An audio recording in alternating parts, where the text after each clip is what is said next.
game and got more than a one-score lead, it really played into that team's hand. And so in the second half, New Mexico State came out and got a good drive executed to start the second half, and they're going to get that. They have some, they do some good things on offense, and they got a score there and got the lead on us. And then it was huge for us to come back and get a touchdown there to match that or get on the board. And when we didn't, and they got the ball back and put another score on the scoreboard, it really changed the whole tempo and style of the game. They started playing, more of a drop 8 type of defense to us, and we should have just continued to stay more patient and get us back to within one score, but we didn't. And then we, obviously went for it on the 1-4 down there in the second half and didn't get it, and gave them field position where they got their next score. So 28-7 obviously was the final, but it was a very, tightly knit. Every possession was critical, I thought, in that game. And then once they jumped on us there with a couple scores, it really put us with our back against the wall. So as I look at the film, we just need to be more precise with our execution offensively and get some more points on the board. As I look back defensively, I thought our defense played really, really hard. I didn't think we tackled as well as we've been tackling all season. I think if there was one thing that we didn't do well in the game, it was tackle, and we didn't secure the edge of the defense as well as we needed to secure the edge of the defense.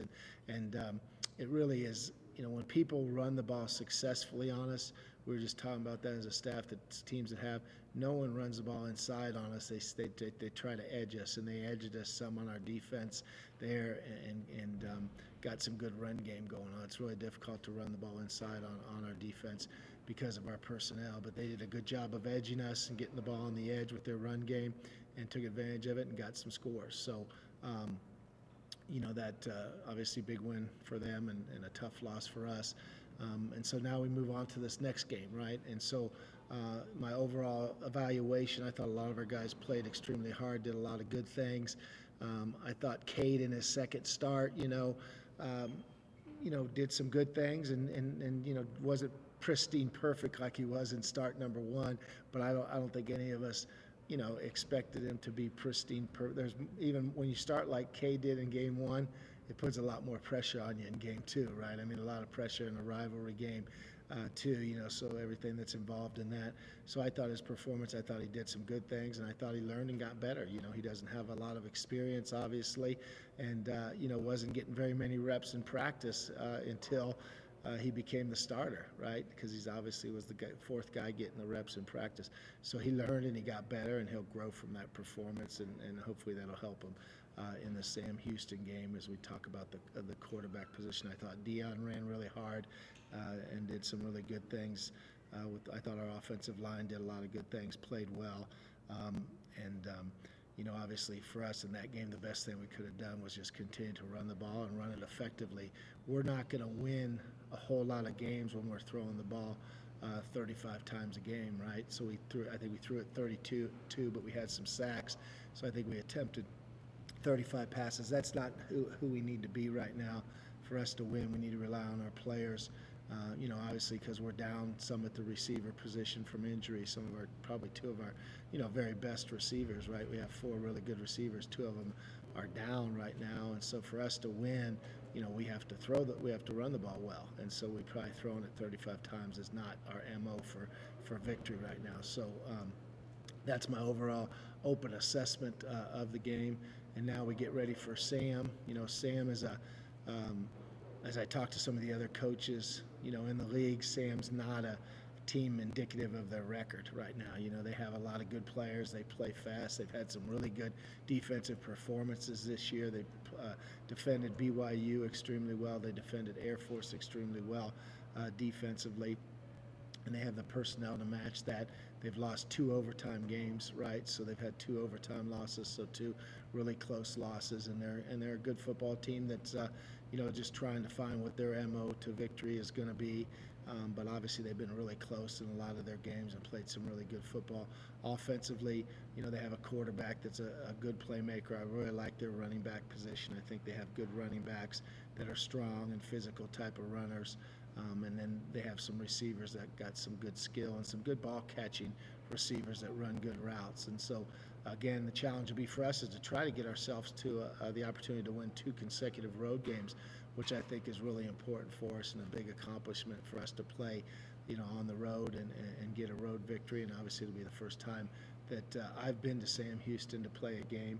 And so, handling the trip, obviously it's going to be one of our shorter trips that we'll take, in this conference. And so we need to, we'll end up staying in College Station and go over the day of the game, because obviously proximity of where to stay when you're playing Sam Houston is always tough, because you can either stay in the Woodlands or stay in College Station, and we chose to stay in College Station, and we'll take the trip over from there. Special teams wise, I thought retrospect that Buzz kicked the ball well just for the kickoffs that he had last week. Didn't get any attempts, and then Josh punted the ball extremely well. So special teams was really kind of uneventful on both sides of the ball in the New Mexico State game. So I'll open it up to questions for there. Coach, so 2/3 of the way through the season, can you put your finger on what offensively you need to do better, what hadn't gone well, and what can go better? Yeah. Obviously need to put more points on the board, right? That's the big thing for us. I think that's the critical thing now. The question is, how do we do that? How do we put more? And for us, I've said it, it's creating more big plays. That's the thing for us. We're at our best when we create more big plays. And so we did create a big play in the run game, and I think it's got to be a mixture of both. And where I thought we lacked last week is that we didn't take our shots early enough in the game, in the passing game.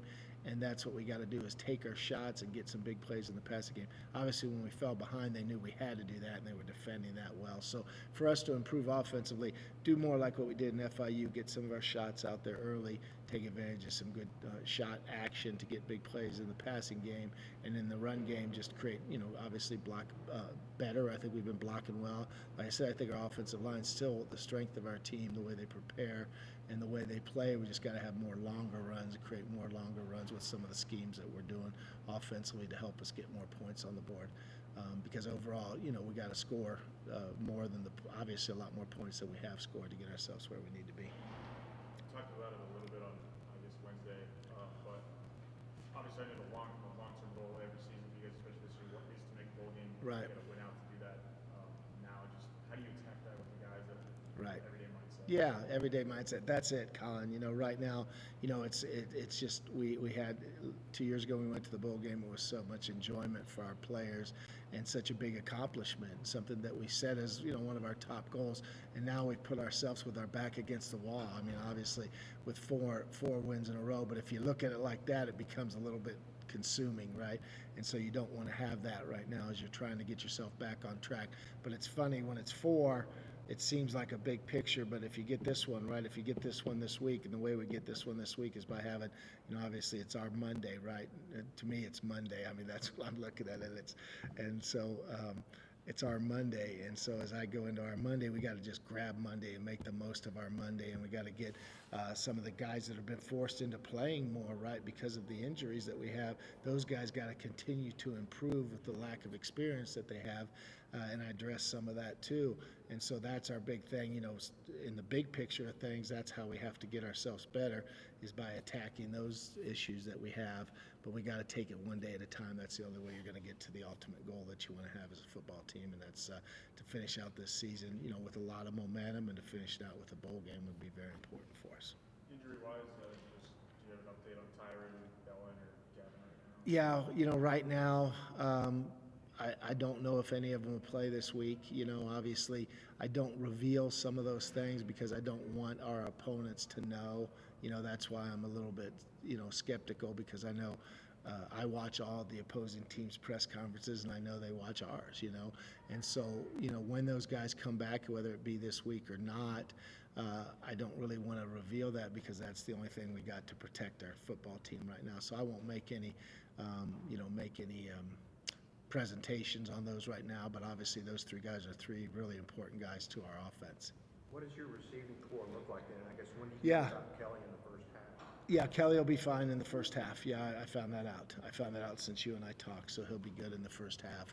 There was some situations that occurred there that led to that incident to happen, which I touched on just briefly, and I'm not going to go into depth on what happened on the sidelines there in the altercation. But he's cleared for the first half, which is good. He's cleared. After they reviewed the incident, they saw what really was happening there on the sidelines, so that worked out well for us. And so right now it'll be the same as it was last game. It'll be Kelly, it'll be Ballard, it'll be McNamara, it'll be Amari White, it'll be Yamo. Those five are probably, and Giovanni Gardia are probably our top 6 receivers right now at that position if Tyron and Bellin aren't able to play. What is the overall mindset of the team? How do you feel like they've handled the last couple of days? Yeah, I mean, it hurts to lose a rivalry game, right? It hurts. And I always think that Saturday is tough, and then Sunday is tougher, right? Saturday, the night is tough, and then Sunday's even tougher when our guys, get Sunday off. But I thought today they came back, and I really liked the attitude that they had at practice. And it's not going to be super upbeat when you have a tough loss. That's not going to be the case. But I thought the focus was there, and now we move on to capture and to trying to capture a victory. And like I said, the challenge to some of the guys are getting to play a lot more now is for those guys to improve and get the opportunity that they've been wanting to get and take advantage of that opportunity. Game between a couple of teams that don't score a whole lot. Just knowing that they're averaging about 16 points a game, does that change the way you call anything? You approach it differently? That's a good question, Brett. Obviously, I probably don't want to showcase that too much now, but yeah, it's a game. I thought that first half of our game last week just moved so fast. Like I said, we didn't have very many possessions in that first half, and so this could very easily be that type of game again, where there's not a whole lot of possessions. And so how that changes, that each possession becomes very, very valuable for both football teams in this style of a game. In regards to Cade, what do you want to see, like his improvements? Yeah. I want to see him obviously play more like he did in the first game. I want to see him take advantage of what he does well, and that's throw the deep ball. He throws the deep ball extremely well.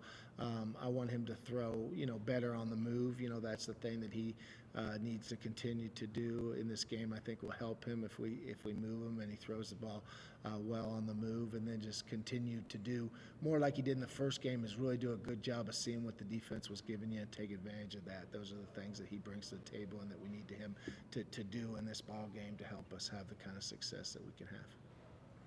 Sam, Houston, obviously they played MSU a couple weeks ago. Jerry at the time said they were the best 0-5 team in America. Yeah. I understand 0-7, but Yeah. maybe a little bit more.